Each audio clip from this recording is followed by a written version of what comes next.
Dice, la palabra de Dios dice así: porque Dios no es injusto para olvidar vuestra obra y el trabajo de amor que habéis mostrado hacia su nombre, habiendo servido a los santos y sirviéndole aún. Pero deseamos que cada uno de vosotros muestre la misma solicitud hasta el fin, para plena certeza de esperanza, a fin de que no hagáis perezosos, sino imitadores de aquello que por la fe y la paciencia heredan las promesas. Porque cuando Dios hizo la promesa a Abraham, no pudo jurar por otro mayor, juró por sí mismo, diciendo: de cierto te bendeciré con abundancia y te multiplicaré grandemente. Y habiendo esperado en paciencia, alcanzó la promesa, porque los hombres ciertamente juran por uno mayor de ellos. Y para ello el fin de toda controversia es el juramento para confirmación. Por lo cual, queriendo Dios mostrar más abundantemente a los herederos de la promesa la inmutabilidad de su consejo, interpuso juramento. La palabra del Señor está bendecida. Bien, vamos a estar predicando: la fe en Jesucristo es el ancla de nuestra alma. La fe en Jesucristo es el ancla de nuestra alma. Bien. Cuando hablamos del ancla de nuestra alma, estamos hablando de nuestro ser espiritual, de nuestro espíritu, nuestra mente, nuestro corazón y nuestra voluntad. Y en eso se basa la salvación, de que Cristo es el ancla de nuestra alma, es nuestra esperanza, es quien nos da fortaleza, es quien nos da certeza, es quien garantiza que lo que Dios ha prometido lo vamos a recibir. En sí, si nosotros nos damos cuenta, todos algún día van a morir, todos vamos a morir. Es decir, que la muerte es algo inevitable en el mundo físico. Y todos algún día tendremos ese momento. Entonces, podríamos definir que lo peor no es la muerte. Lo peor para un hombre es vivir sin esperanza. Eso es lo peor, porque cuando no se tiene esperanza, no se tiene motivación para vivir.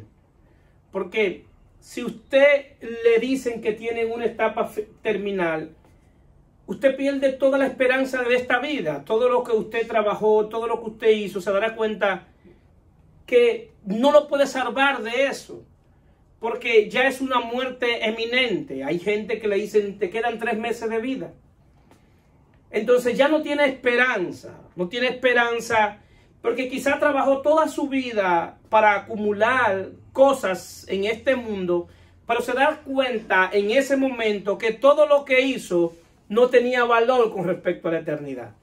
Se da cuenta que trabajó todos los días, levantándose quizá a las 5 de la mañana hasta las 6 de la tarde, y se esforzó por tener cosas materiales, y se da cuenta que todo eso que trabajó tiene que dejarlo. Y quizás no sabe que el día que cierre los ojos, ¿dónde va a despertar? Pero nosotros somos bendecidos porque podemos tener una esperanza de que, aunque partamos de este mundo, sabemos a dónde vamos. Sabemos que vamos a estar en la presencia de Dios eternamente. Y muchas veces los afanes de este mundo no nos permiten ver y disfrutar la gloriosa salvación que es en Cristo Jesús. Que la salvación que es en Cristo Jesús es más allá que cosas materiales. Es más allá que el logro. La salvación que es en Cristo Jesús es Cristo viviendo su vida a través de nosotros. ¿Cuántos dicen amén? Amén. Entonces la carta a los hebreos es escrita por medio a una situación que están, una situación que tienen la comunidad hebrea, que había abrazado el cristianismo, aquellos que habían dejado las tradiciones, aquellos que habían dejado atrás la ley de Moisés y habían abrazado la fe en Jesucristo. Y por causa de haber creído en Cristo, el emperador de turno le perseguía. Y le perseguía para matarlo. Muchos de ustedes saben lo que le sucedió a los primeros cristianos. Muchos de ellos fueron echados al foso de los leones. Otros fueron prendidos como antorcha. Otros fueron muertos en cuevas porque estaban siendo perseguidos. Es decir, que en aquel tiempo decir que tú eras cristiano era echarte una sentencia de muerte. El decir que por encima del César había uno que era Señor y era que Jesucristo era el Señor de ellos. Que estaba por encima del César, que el curio era Jesucristo, que ya ellos no dependían del César, que ellos dependían de Cristo, que para ellos era más provechoso morir en Cristo y no negar su fe que arrodillarse delante del faraón, del emperador. Entonces, ¿qué sucede? Esta es la situación por la cual la carta se escribe. No se tiene certeza quién escribió la carta, pero sí es alguien que dominaba bien lo que era la ley, lo que era la gracia y lo que era la revelación de Jesucristo. Hay muchos que dicen que fue Pablo, hay otros que dicen que no, y no se tiene ahora mismo con exactitud quién la escribió. Pero en esta carta, también titulada por los teólogos, que es la carta de las cosas mejores. Es decir, que es la carta que presenta la plenitud de quién es Cristo. Y presenta a Cristo como que es lo mejor, que es lo superior, que si lo que ellos recibieron era bueno, lo que han recibido en Cristo es superior. No echa por el suelo, por el piso, lo que ellos vivieron, lo que ellos aprendieron, sino que lo que ya ellos han vivido es inferior que lo que ellos ya tienen en Cristo. Y por eso Cristo es presentado desde Hebreo 1, es presentado a Cristo superior a los ángeles. También Cristo es presentado como superior a Moisés, como mediador. Le están diciendo, Moisés fue un mediador terrenal. Cristo es un mediador celestial. Es decir, Moisés es un mediador con defecto. Cristo es un mediador sin defecto. Entonces, por eso presenta a Jesucristo como mejor mediador que Moisés. También presenta a Cristo como el que te puede dar reposo, que el reposo no estaba en un día, sino que el reposo estaba en una persona, Jesucristo. También presenta a Jesucristo como superior a Aarón, como sumo sacerdote, presentando que Aarón es un sacerdote conforme al orden de Leví, pero presenta a Cristo como un sacerdote conforme al orden de Melquisedec, Rey de justicia, sacerdote de Dios Altísimo. Presenta a un sumo sacerdote eterno, que aparte de ser sacerdote, era rey. ¿Por qué? Porque tenía una corona de justicia. Es decir, que el que está en Cristo, él le está diciendo el escritor, lo que ustedes han recibido es superior a lo que ustedes vivieron y lo que ustedes están viviendo por causa de la persecución. Porque la persecución que ustedes tienen es desde afuera, pero lo que ustedes tienen se le metió por dentro. Es decir que Cristo, la gloria que está en Cristo, es tan grande y tan poderosa que te hace estar firme y estar con la certeza de la esperanza de la vida eterna, aunque te maten físicamente. Es decir, que lo que tú vas a recibir en términos eternos y en términos espiritual es más fuerte y más poderoso que la muerte. Le está diciendo, es mejor morir en Cristo que vivir libre y que vivir allá afuera sin Cristo. Él quiere transmitirle este pensamiento. El ancla simboliza firmeza y seguridad.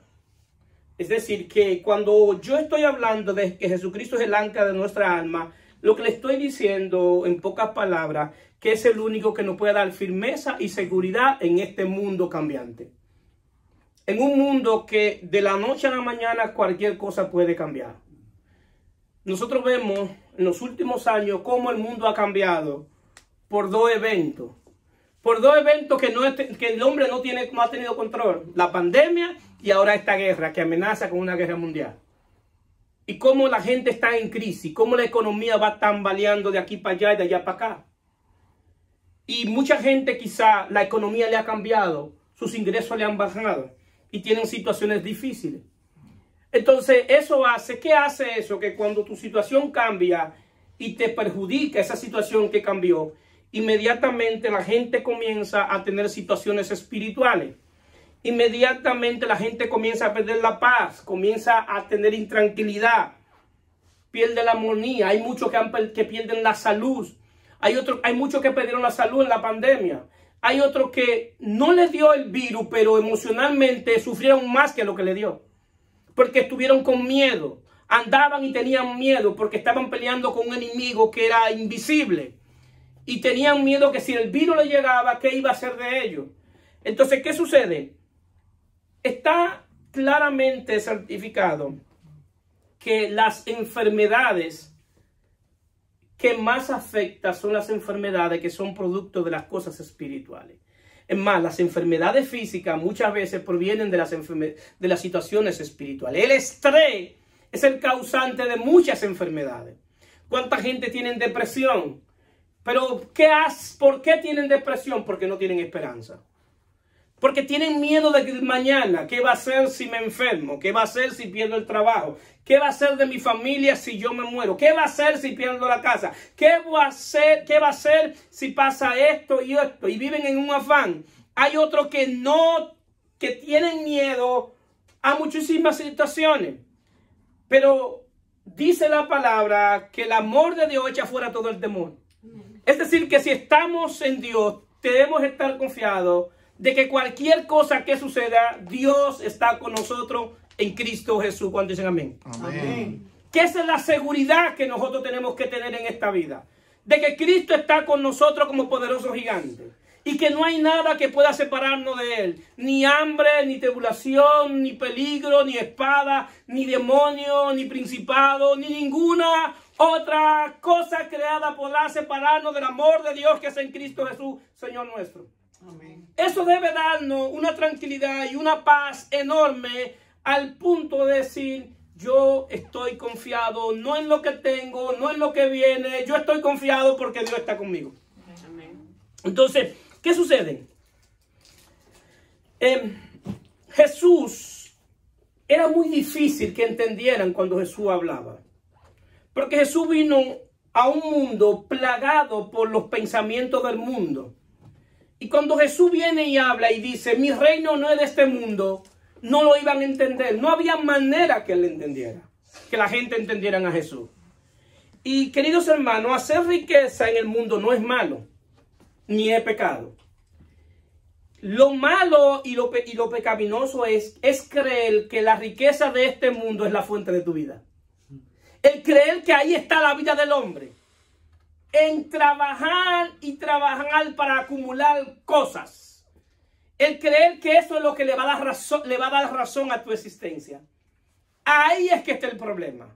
Cuando el hombre pone la confianza en su riqueza y en sus bienes. Y Jesús tuvo que explicarlo. En Lucas 12, 13, 21 dice, le dijo uno de la multitud, maestro, di a mi hermano que parta conmigo la herencia.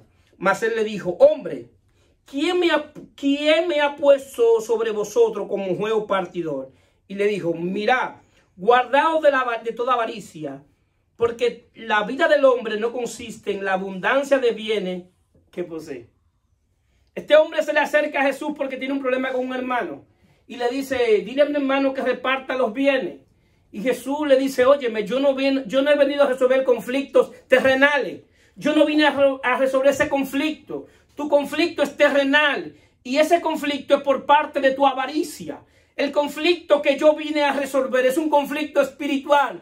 Es un conflicto de la enemistad de Dios con el hombre. Yo he venido a reconciliarte con Dios. Yo no he venido a resolver cosas terrenales, sino cosas celestiales. Por eso mi reino no es de este mundo. ¿Por qué? Porque cuando la gente entiende y quiere hacerlo entender y creer que el evangelio tiene que ver con cosas terrenales, están desvirtuando completamente el evangelio. El evangelio tiene que ver de que Dios en Cristo nos ha reconciliado con él. Amén. Amén. Pero Jesús, para que puedan entender, tiene que venir a una parábola. Y ahí mismo en el 16 comienza a decirle una parábola. Y dice, también le refirió una parábola diciendo, la heredad de un hombre rico había producido mucho. Y pensaba dentro de sí diciendo, ¿qué haré? Porque no tengo dónde guardar mis frutos. Tenía tanto que no tenía dónde guardarlo. Y le dijo, esto haré, derribaré mis graneros y edificaré mayores. Y allí guardaré todos mis frutos y mis bienes. Este hombre estaba pensando que no tenía dónde guardar todo lo que había acumulado. que sus graneros eran pequeños para todo lo que tenía. Y su preocupación era que tenía que buscar algo más grande para poder guardar lo que tenía. Ese era su pensamiento y era su preocupación. Quizá ese hombre, permítame especular, no dormía pensando cómo va a ser el edificio. Y no dormía quizá pensando los bienes míos están allá afuera y si llueve se me van a perder. Es decir, lo que le estaba quitando el sueño eran las cosas de este mundo. Entonces dice, y diré a mi alma, alma mía, alma, muchos bienes tienes, guardados para muchos años, repósate, come, bebe, regocíjate. Pero Dios le dijo, necio, esta noche viene a pedirte tu alma y lo que ha provisto. ¿De quién será? ¿De quién será todo lo que tú has acumulado? ¿A quién tú se lo vas a dejar? Tus hijos quizás se van a matar por esos bienes. Y dice, así es que hace para sí tesoro y no es rico para con Dios. Porque el hombre de este mundo puede hacer tesoro para este mundo y para vivir en este mundo.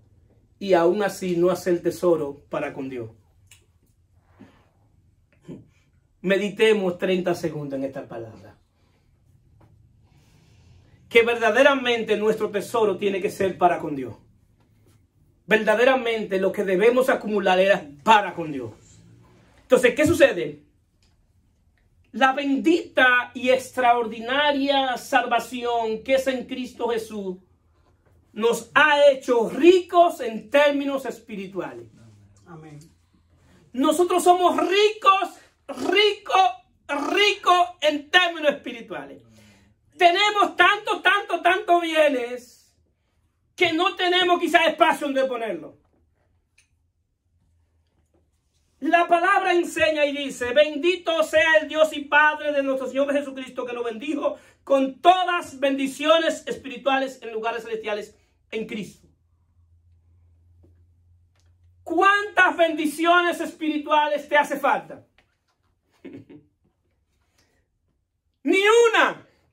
Todas las que Dios tiene, la ha depositado en Cristo. La ha depositado en el Hijo. Para que los que en Él creen tengan esa bendición. Y la primera bendición es que tenemos vida eterna en Cristo. Amén. Es vida eterna en Cristo Jesús. Y no es algo que tú vas a recibir, es algo que ya tú tienes. Es decir, tenemos sabiduría espiritual, inteligencia espiritual, esa es otra bendición. Queridos hermanos, dice Primera de Pedro que los profetas del Antiguo Testamento indagaron, se cercioraron y decían, estamos administrando una gracia. Y esta gracia es que va a venir tiempos mejores. Cuando venga el Mesías, las cosas iban a ser mejores, van a ser más gloriosas. Y esa era su esperanza, de que el Mesías iba a venir. Y caminaban con esa esperanza. Y se le dijo, esa gracia que ustedes están administrando no es para ustedes. Esa gracia era para nosotros. Porque esa gracia estaba manifestada en Cristo. Amén. El escritor de los Hebreos también quiere exponer que el pacto de la gracia es superior al pacto que ellos vivieron. Que el pacto que ellos vivieron estaba dividido en el pacto de la promesa que se le hizo a Abraham. También estuvieron en el pacto de la ley. Pero él hace referencia al pacto. Cada pacto, nosotros no asociamos la palabra pacto porque nosotros estamos acostumbrados a contrato. Un pacto es un contrato. Nosotros no hablamos, vamos a hacer pacto. Nosotros hablamos, vamos a hacer un contrato. Si yo te rento una casa, es un pacto. Pero nosotros llamamos contrato. En aquellos tiempos se llamaba pacto. Es un acuerdo, es un convenio. Y Dios hace un pacto con Abraham. Cada pacto, cuando dos personas hacían pacto, tenían que tener un mediador del pacto. También tenían que tener también tenían que hacer un juramento. ¿Por qué? Porque cuando se hacía juramento, el que juraba se envolvía en la palabra. Es decir, que lo que él juraba tenía que cumplirlo. Sí, no era que él iba a jurar y no iba a cumplir. Él tenía que jurar y cumplir. Y cada quien que iba a hacer un pacto tenía que jurar por alguien mayor. Por eso nosotros en estos tiempos decimos, te juro por mi madre o te juro por mi padre. ¿Por qué? Porque tú estás jurando por alguien mayor que tú. Dios, cuando dijo que iba a bendecir a Abraham y estaba pactando con Abraham, Dios quiso hacer el juramento y miró hacia el lado, miró hacia arriba, miró a todos lados y se dio cuenta que no había alguien más grande que él y tuvo que jurar por sí mismo porque no había nadie más grande que él. Y juró por sí mismo y le dijo, te voy a bendecir. Amén. Por él mismo juró para bendecir a Abraham. ¿Qué implicaba eso? Que Abraham iba a recibir la bendición. Amén. Que no había nadie que pudiera quitarle la bendición a Abraham. Que lo único que Abraham necesitaba era creer en que el Dios que prometió lo iba a bendecir. ¿Qué sucede? Abraham, cuando es llamado, Abraham nace en una familia de hacedores de ídolos. El papá de Abraham, Taré, era hacedor de ídolos. Y quizás Abraham, como nació en una casa que se hacían ídolos a diferentes dioses, sabía de muchos dioses. Y sabía los nombres y la figura de cada dios, porque quizás vio a su papá siendo un dios para ti, un dios para allí. Y sabía cada dios. Entonces, cuando Dios llama a Abraham, quizás Abraham dijo, este es un Dios igual que lo que hace mi padre.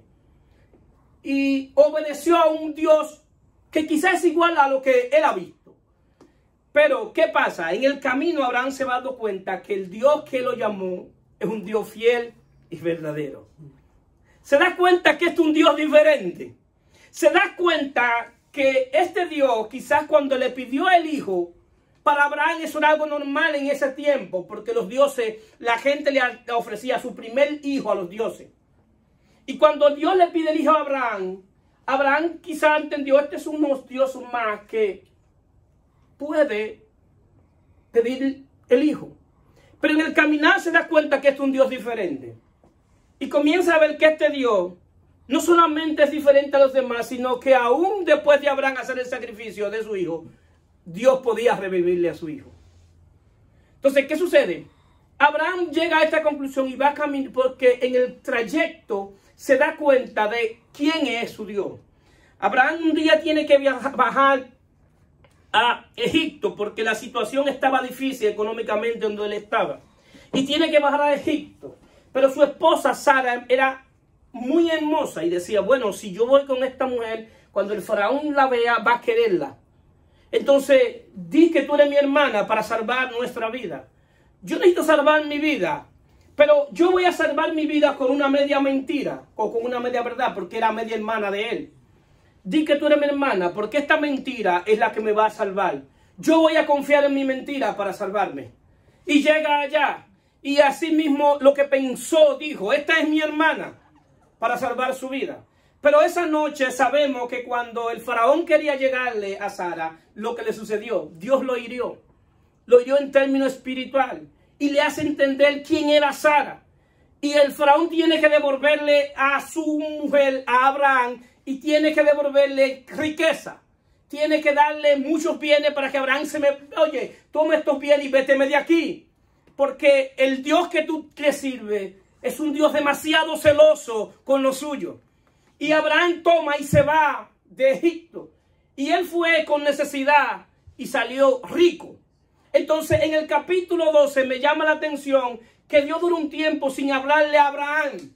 Y en el capítulo 12 de Génesis me llama la atención que Dios cuando llama a Abraham le dice, Abraham, Abraham, yo soy tu escudo y tu galardón. Le está diciendo a Abraham, quien te guarda soy yo, no es Sara. Tú estás guardado porque yo estoy contigo. Así que no es tu mentira que te va a salvar.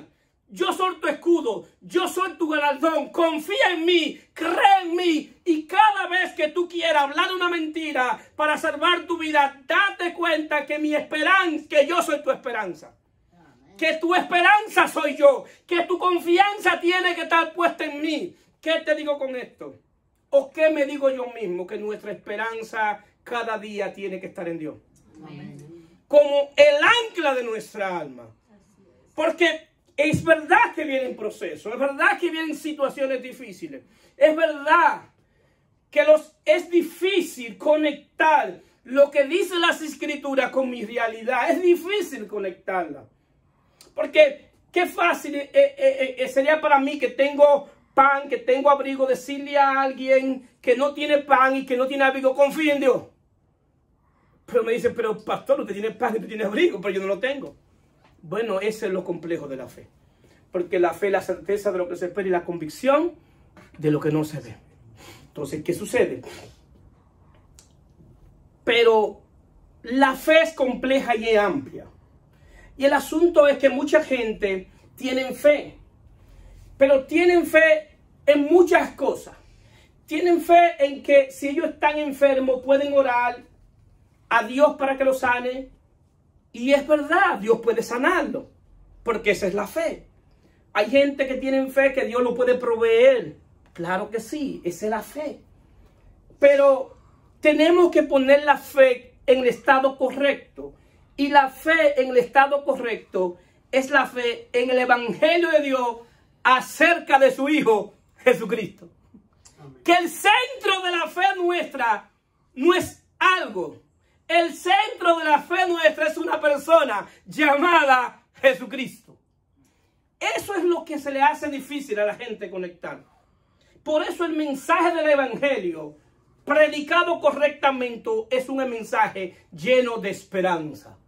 Es un mensaje que te llena a plenitud. Porque no se trata de ti. No se trata de donde tú vas a llegar. No se trata de donde Dios te va a llevar. No se trata de que Dios te va a sanar. Se trata de la gloria de Dios manifestada en su Hijo Jesucristo. Mucha gente no logran tener una fe correcta porque la convicción que ellos tienen, la convicción que tienen del Evangelio está muy lejos de lo que verdaderamente es el Evangelio. Hay mucho que tú le dices, para ti, ¿qué es el Evangelio? Bueno, el Evangelio es el medio que Dios ha provisto para yo ir al cielo. Hay otros que dicen, ¿y para ti qué es el Evangelio? Bueno, es el medio que Dios ha provisto para yo evitar el infierno. ¿Y para ti qué es el Evangelio? El Evangelio es por yo andar por allí peleando todos los días con el diablo, porque el diablo cada día tiene una guerra conmigo que quiere impedir que yo avance. Y por eso yo estoy en pie de lucha todos los días, todas las mañanas con el diablo, porque no quiere que yo avance. Para otro, el Evangelio es que todo lo grande, todo lo bueno que Dios tiene, lo tiene en este momento, y que tú no te puedes enfermar, que tiene que tener riqueza, que no puede pasar el proceso, que no te puede enfermar, porque si te enfermas, Dios no está contigo. Y nos damos cuenta cuántos mensajes del Evangelio y cuántas cosas se le ha añadido el Evangelio. Pero cuando nos acercamos a la Biblia y nos damos cuenta y le preguntamos al apóstol Pablo, para ti, ¿qué es el Evangelio? Y Pablo lo dice en Colosenses capítulo 1, 26 en adelante. Dice que para él el Evangelio era un misterio. Y dice, el misterio que había estado oculto de los siglos y edades, pero que ahora ha sido manifestada a los santos. Es decir, que el Evangelio era un misterio que estaba escondido. Y estaba escondido en manera de tipo, sombra y figura. Y estaba escondido en el antiguo pacto. Entonces eso estaba escondido. Pero que ya no está escondido. Por eso para muchos el Evangelio está escondido. Y Pablo dice, pero ya el Evangelio no está encubierto. El Evangelio ha sido revelado. Entonces, ¿qué es el Evangelio? Pablo en el 27 dice, a quien Dios quiso dar a conocer la riqueza de su gloria en este misterio entre los gentiles, que es Cristo en vosotros, la esperanza de gloria. El Evangelio es Cristo en nosotros, la esperanza de gloria. La gloria que estaban buscando los antiguos. Y estuvieron buscándola en los sacrificios. Estuvieron buscándola haciendo y deshaciendo. Estuvieron buscándola en obedeciendo para recibir la bendición. Y estaban que decían, voy a obedecer para recibir la bendición. Y si desobedezco, no recibo la bendición. Y Pablo dice, eso no es el Evangelio. Porque el Evangelio no se trata de que tú haga cosas para ser bendecido. No se trata de eso. Se trata de que Dios te bendijo para que tú puedas hacer. Se trata no de que tú obedezcas con miedo de ir al infierno. Se trata de que tú obedeces porque Cristo está en ti y Él te hace obedecer. ¿Cuánto están entendiendo? Amén. Sí, tú obedeces. El mensaje del Evangelio cuando tú lo pones en contexto del nuevo pacto, te vas a dar cuenta que es un mensaje muy diferente a lo que ellos vieron. Ellos vieron y leían la Biblia y decían, bueno, tenemos la clave para ser bendecidos. ¿Cómo ustedes tienen la clave? Bueno, vayan a Deuteronomio 28 y ustedes van a ver la clave, que Dios le da dos caminos. El camino de la bendición por la obediencia y el camino de la maldición por la desobediencia. ¿Ustedes quieren bendición? Obedezcan. ¿Quieren maldición? Desobedezcan. El asunto es que ese texto no es para el nuevo pacto. Lo voy a repetir. El asunto es que ese texto no es para el nuevo pacto. Porque Dios no te bendice porque tú obedeces en el nuevo pacto. Dios te bendice porque creíste en el que obedeció. Y como creíste en el que obedeció, tú te estás incapacidad de obedecer. ¿Cuántos están entendiendo? Amén. Amén. Que la bendición más grande, Dios me la dio antes de yo obedecer. Dios me la dio cuando creí en el que obedeció. Amén. Y el que obedeció me capacita para obedecer. Porque obedezco por naturaleza. No obedezco con miedo a que Dios me castigue. No obedezco para recibir una bendición. Obedezco porque es mi naturaleza en Cristo. Amén. Amén. Entonces, ¿qué sucede? Ese es el asunto. Que cuando no entendemos el evangelio conforme a como está escrito y no hacemos un contraste entre lo que se dijo en el antiguo pacto y en el nuevo, vamos a estar, aunque estamos ya completos en Cristo, vamos a estar pidiendo cosas que creemos que no hacen falta. Y déjeme decirle algo, todo aquel que está en Cristo, dice la palabra que Él es la plenitud de aquel que lo llena todo y en todo. Es decir, que todo aquel que está en Cristo está completo. No le hace falta nada en términos espirituales. Entonces, ¿qué sucede? Cuando nosotros nos acercamos al evangelio y nos damos cuenta de Romanos capítulo 5, que dice, justificado pues por la fe tenemos paz para con Dios por medio de nuestro Señor Jesucristo, por cual también tenemos entrada por la fe a esta gracia en la cual estamos firmes y nos gloriamos en la esperanza de la gloria de Dios. Y no solo esto, más aún nos gloriamos en las tribulaciones, sabiendo que las tribulaciones producen paciencia, y la paciencia prueba, y la prueba esperanza, y la esperanza no avergüenza, porque el amor de Dios ha sido derramado en nuestros corazones por el Espíritu Santo que nos fue dado. Nosotros tenemos que dividir la obra de Cristo en la obra externa, en la cruz la obra interna. Y la obra interna la hace el Espíritu de Dios. Y es que aunque Cristo nos redimió del pecado, el Espíritu de Dios nos convence de pecado. Y cuando habla de justificado pues por la fe tenemos paz para con Dios, debemos decir entonces que en términos espiritual una de las bendiciones más grandes que podemos tener es que tenemos paz con Dios y la paz de Dios. Porque antes de estar en Cristo era enemigo de Dios, éramos prófugos de la justicia de Dios. Y cuando creímos en Cristo, entonces la justicia de Dios dejó de perseguirnos para condenarnos. Nos alcanzó su gracia para salvarnos. ¿Amén? Amén. Entonces ahora tenemos paz con Dios y la paz de Dios. Pero, ¿qué pasa? Que esta paz de Dios es por medio de la gracia. Y en el mundo espiritual, la gracia se activa desde el mundo físico por medio de la fe. Y es la fe en Jesucristo. La fe en Jesucristo activa la gracia de Dios a nuestro favor. Por eso Pablo dice en 1 Corintios 15:10, pero por la gracia de Dios soy lo que soy, y su gracia no ha sido en vano para conmigo. Aunque he trabajado más que todo ello, pero no yo, sino la gracia de Dios conmigo. Si usted me preguntaría a mí qué es lo que yo necesito en esta vida, yo le diría con toda certeza, lo que tú necesitas es que la gracia de Dios te alcance. Punto. Pastor, porque no, que la gracia de Dios te alcance lo que tú necesitas. Pastor, pero que yo estoy enfermo y necesito ser sano. Bueno, Dios tiene el poder para sanarte, pero al mismo tiempo, si no te sana, tiene el poder para que tú soportes la enfermedad. Porque su gracia está contigo. Amén. Amén. El pastor, pero que yo no tengo empleo. Bueno, Dios puede abrirte puertas para un empleo, pero Dios puede suplirte tu necesidad aunque tú no tengas empleo. Es decir, que lo que nosotros necesitamos es que la gracia esté con nosotros. Amén. El que tiene la gracia de Dios tiene todo. No le hace falta nada. Entonces, ¿qué sucede? La gracia de Dios nos acompaña en medio de las tribulaciones. Y Pablo dice que la prueba produce paciencia. En medio de las tribulaciones, esas tribulaciones producen pruebas, pero la prueba que produce es la prueba de la fe. La fe, de esa fe que se te regaló, que se te dio en Cristo. Y esa fe tiene que ser probada, porque la fe no probada no es una fe que merece confianza. Para que en verdad la fe sea verdadera, para que la fe sea certera, para que la fe pueda ser confiada, tiene que estar en un escenario de tribulación, de momentos difíciles, de momentos que tú entiendas y tú sepas que solamente la fe en Dios puede sacarte de esa situación. Mientras tú creas que puedes salir por tu propia fuerza, entonces no activa la fe. La fe no está funcionando. ¿Por qué? Porque tú estás confiando en lo que tú tienes, en tus recursos, en tu habilidad, en tu riqueza y no en Dios. Entonces dice, yo tengo que permitir escenario de tribulación donde tú sepas que aunque tú tengas dinero, aunque tú puedas comprar los mejores médicos de este mundo, que tú tienes situaciones difíciles y tú sepas que con tu dinero tú no puedes resolverlo. ¿Por qué? Para que tu fe no sea en tus posesiones, para que tu fe sea en mí. Para que tú tengas que venir donde mí a decirme, Señor, ayúdame. ¿Pero para qué? Para que tu fe se ejercite. Para que tú tengas la confianza que toda tu riqueza, toda tu posesión, toda tu vida esté en manos de Dios. Amén.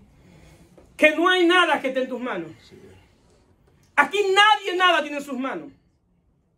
Hay gente que han perdido su riqueza de un día para otro. Solamente gente millonaria que un día bajó la bolsa de valores y ese día pasando de ser millonario a ser pobre.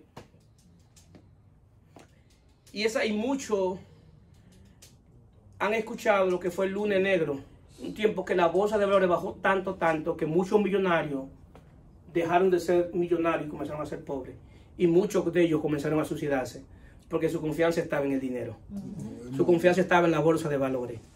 Pero la palabra quiere que nuestra confianza y nuestra esperanza esté en Cristo Jesús, como ancla de nuestra alma. Que cualquier situación que yo esté viviendo, mi alma está segura y está firme porque hay un ancla. El ancla es lo que permite que el barco en medio de la tormenta esté firme. Cuando un barco se le daña la ancla, se va a la deriva. Se va a la deriva y como está a la deriva, el capitán no puede manejar el barco porque hay una tormenta. Pero aquel que está en Cristo, lo que hace es que en medio de la tormenta, en medio de la tribulación, tú estás seguro, aunque te tambalee, aunque llore, aunque te desespere. Y aquí es permitido llorar, pero no llorar como los que no tienen esperanza. Lloramos como Job, que lloraba y gritaba y decía, yo sé que mi Redentor vive, yo tengo esperanza porque mi Redentor vive. Entonces aquí se permite llorar, pero no llorar como los que no tienen esperanza. Amén. Lloramos como los que tienen esperanza de que nuestro Redentor está vivo. Y es una esperanza viva, dice Primera de Pedro. ¿Y por qué es una esperanza viva? Porque esa esperanza es por medio de la resurrección de Jesucristo de entre los muertos. Y no es una esperanza viva, porque la esperanza viva está ligada a la vida eterna que es en Cristo. Solamente los que están en Cristo pueden tener una esperanza viva. Hay gente que tienen esperanza, y tienen esperanza quizá a un golpe de suerte. Tienen una situación y dicen, un golpe de suerte me va a salir de esta situación. Hay otros que tienen situaciones y ven a Dios como un Dios mágico todopoderoso. Y dice, bueno, yo tengo una situación difícil, déjame orar para que Dios borre toda mi deuda. Y Dios puede hacerlo. Pero eso no es el diseño divino. El diseño divino es que seamos mayordomos de lo que Dios nos da. Ese es el diseño divino. Entonces, ¿qué sucede?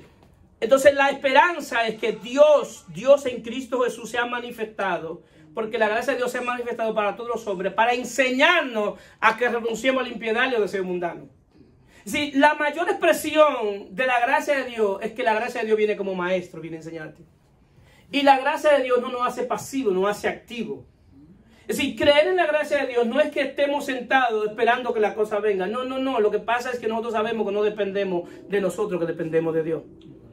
Que hay veces que nosotros, por más que queramos hacer las cosas, si somos hijos de Dios y vamos a mover tecla y vamos a mover esto y vamos a mover esto, y si Dios dijo que no, La puerta que Dios cierra, nadie la abre. Y la puerta que la abre, nadie la cierra. Por eso debemos que nosotros confiar en la gracia de Dios para que sea Él que abra las puertas. Porque el día que le abre la puerta, no hay diablo sobre este mundo que pueda cerrar la puerta que Dios abrió. Entonces, ¿qué sucede? Y dice que la esperanza no avergüenza porque el amor de Dios ha sido derramado en nuestros corazones. Es decir, que en el amor, en el corazón habita el amor y la conciencia. Dios derramó su espíritu en nuestros corazones para Él habitar en nuestros corazones. Pero la mayor parte y más maravilloso es para que nosotros podamos conocer el amor de Dios. En el nuevo pacto es que se puede conocer el amor de Dios. Y podemos amarlo porque Él nos amó primero. Y podemos amarlo porque el Espíritu de Él está en nosotros. Porque Dios es amor. Amén. Entonces, como el Espíritu de Él está en nosotros, podemos amarlo a Él. Entonces, ¿qué pasa? El favor de Dios nos hace estar firme en momentos difíciles. Nos da firmeza, nos da seguridad. Y por eso, cuando ponemos un contexto claro, lo que es el Evangelio, lo que es la fe, lo que es la gracia y lo que es Jesucristo y lo que somos nosotros, vamos a caminar confiando en Dios. Y cuando yo entendí lo que dice Juan 10, 27, 30, eso me sacó un amén y un amén. ¿Cuántos sabían aquí que nosotros somos un regalo del Dios Padre al Dios Hijo? Amén. Nosotros somos un regalo del Dios Padre al Dios Hijo. ¿Cómo así? Juan 10, 27, 30. Mis ovejas oyen mi voz, hablando Jesús, y yo la conozco y me siguen. Y yo le doy vida eterna, y no perecerán jamás, ni nadie la arrebatará de mis manos. Mi Padre me la dio.